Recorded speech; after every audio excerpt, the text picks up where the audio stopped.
So I'm going to create this look with a brown kohl and a black kohl, but you can also do this with a brown eyeshadow and a little bit of kohl or gel eyeliner. So I'm going to stick a tape at an angled way that it looks like it's extending from my lower lash line. Plus I gave a little bit of gap. Now I'm creating this brown wing. The brown wing is going to be bigger than your black wing. So make sure that you're handling the size. Since I'm creating it on myself and my eyes are a little bigger, I'm making my wing a lot more longer.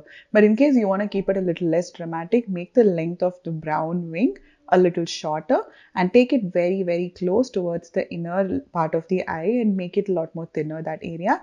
Use a Q-tip, and because this is a kajal on a wet concealer base, it moves really well. So I'm just using a Q-tip and slightly blurring out the edges. I wanted to keep it extremely simple. That's the reason why I'm not using any brushes. If you have a smudging brush, you can always go ahead and use it. Just using my finger to slightly blur out the edges. That way it's well blended. And I'm going to apply the brown also along the lower lash line. Not in the waterline, only in the lash line. So that comes kind of under the lashes. So we're going to apply, connect that to the wing, which is in the outer corner.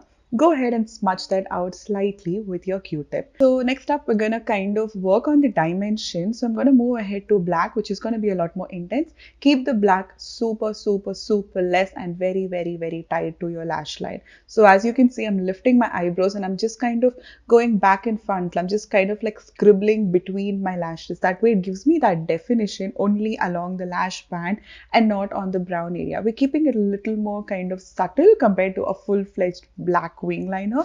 So I'm going to keep it very, very close, and I'm going really close to my lash line and I'm blending it out. Now, without applying the kohl at the outer corner, I'm just pulling that out with the Q-tip itself and keep the black wing shorter than the brown wing. So the brown wing goes after that.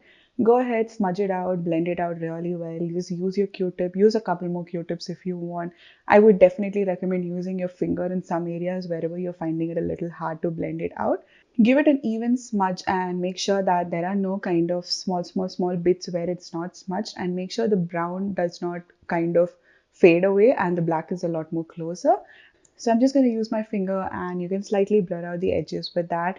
Even that helps. Now I'm just going to apply some kohl in my waterline. You can also stop at this point because when I go out, I don't really apply a lot of kohl in my waterline. But if you want to take it a little more dramatic, you can apply it along your lower waterline also. And then you can go ahead, slightly apply that even under, and you can blend it out. This is going to give it a little more of a dramatic kind of a look. So if that's your vibe, I think you can go ahead and do this. So slightly smudge it out, smudge out the inner corner if you want to kind of make your eye look a lot more feline. And then I'm just going to go ahead with a lot of mascara and false lashes. So this is the completed look.